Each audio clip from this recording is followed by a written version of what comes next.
This is my morning tea. People ask what's in it. 1 scoop of apple fiber because constipation after weight loss surgery is real. Aloe, because that actually helps settle my sleeve and it actually coats your stomach, so it helps with digestion, which is great. And then it's my peach tea, which is so yummy. So I will link my website in the description box below. So if you want to check out, I'll tell you what's inside of it and what you can do to shop it, drink it, and love it.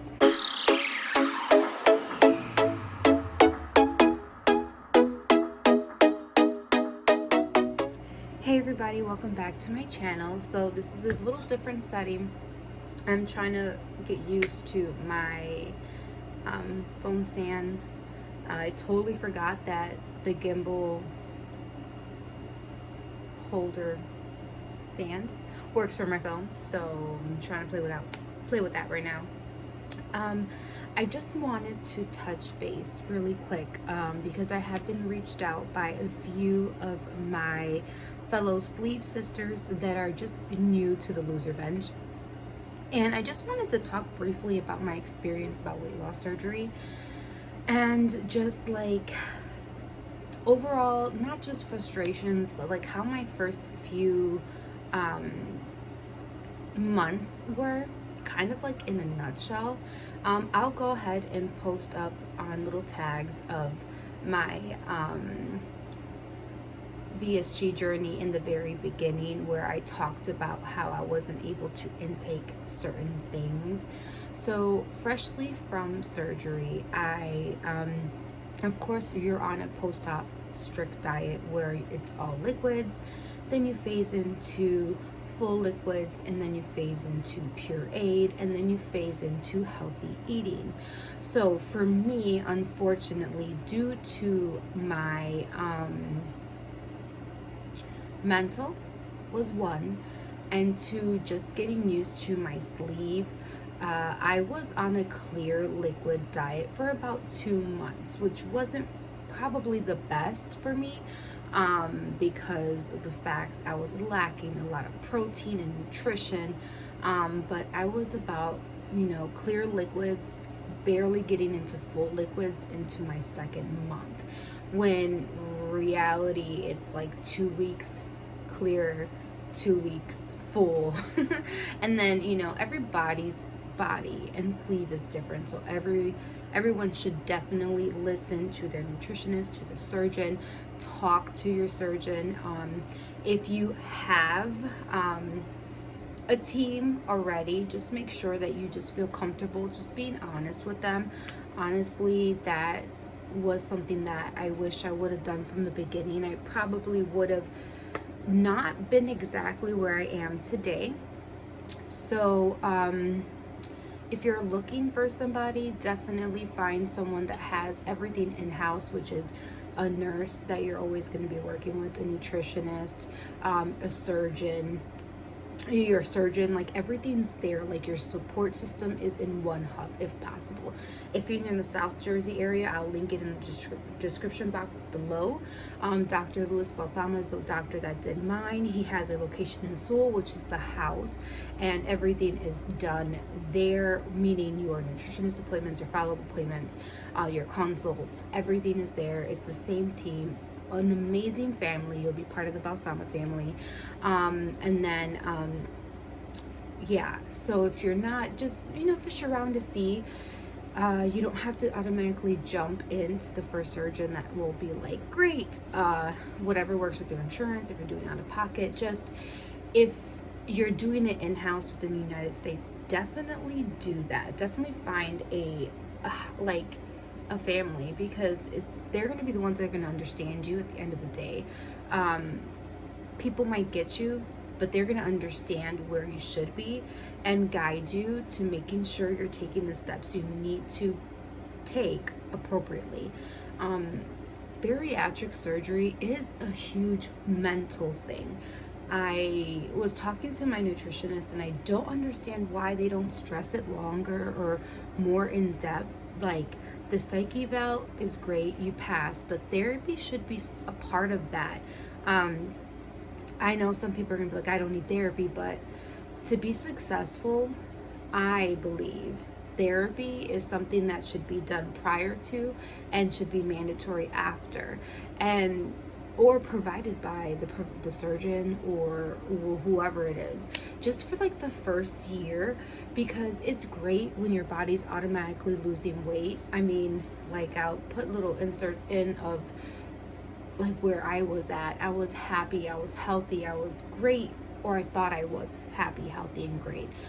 Physically, my body was doing what it needed to do, which was losing all the weight and just, doing that. But mentally, I was struggling. I was still overeating, not knowing it. I was eating inappropriate food. I was consuming more alcohol.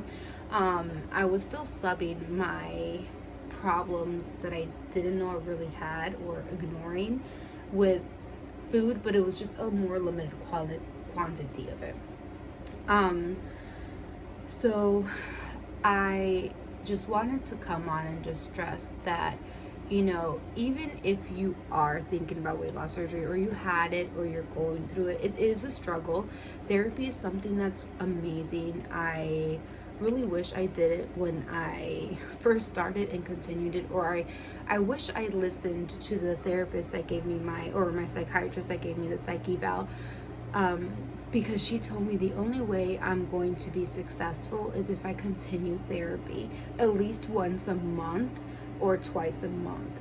And I was like, yeah, I'm definitely gonna do it. And then the first inconvenience, or the first time I didn't want to go there with my problems, I stopped. And sometimes I just sit and I wonder, maybe I wouldn't be in the position I am now.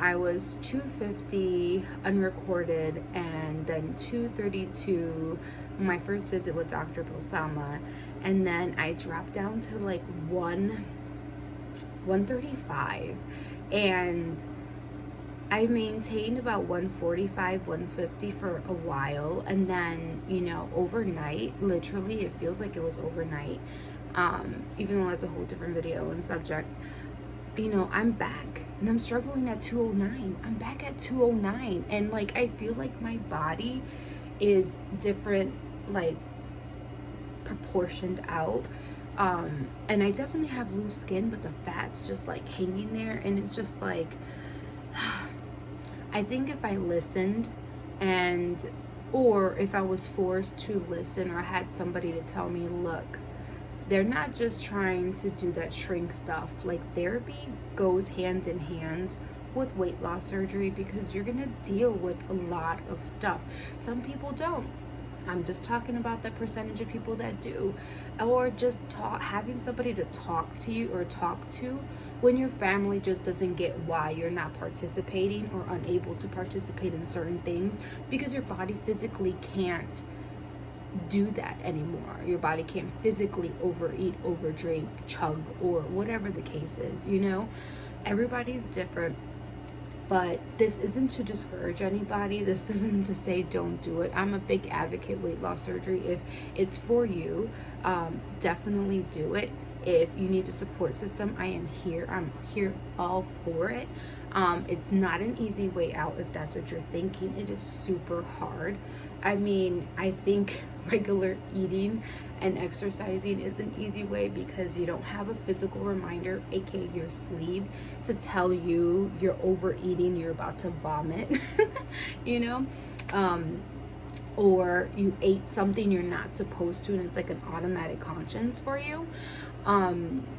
So easy way out, even when people try to tell you you're taking the easy way out, no, it's not, because you have to deal with acid reflux sometimes. Some people get that, and then some people have to deal with dumping. Some people deal with like the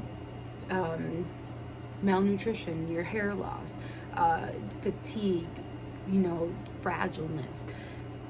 It's not the easy way out, and sometimes this is the first step and the first major tool that you need to be able to have a healthier life. So definitely don't get discouraged.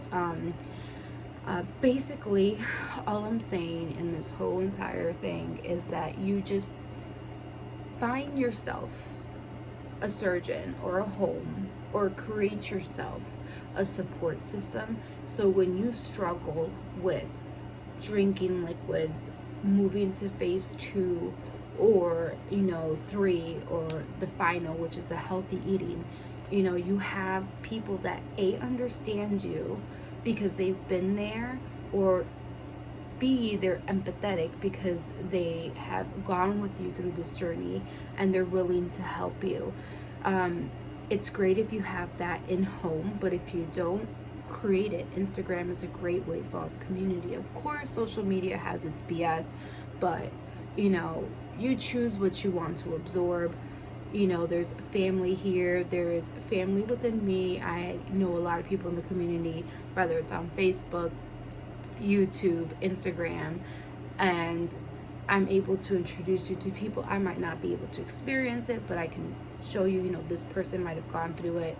If there's things that you're, you know, wanting to continue to do, there is somebody out there that is very similar to you, and you can become that person's, you know,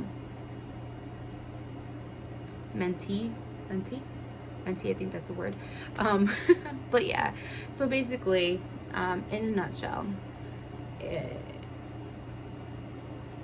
stage 1 liquid diet is the most mental thing ever, because you're not only mentally getting used to the fact that you're not eating.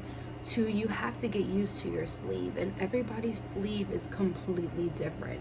Surgeons have different techniques, and your body, not every body is the same. Everybody's anatomy is different.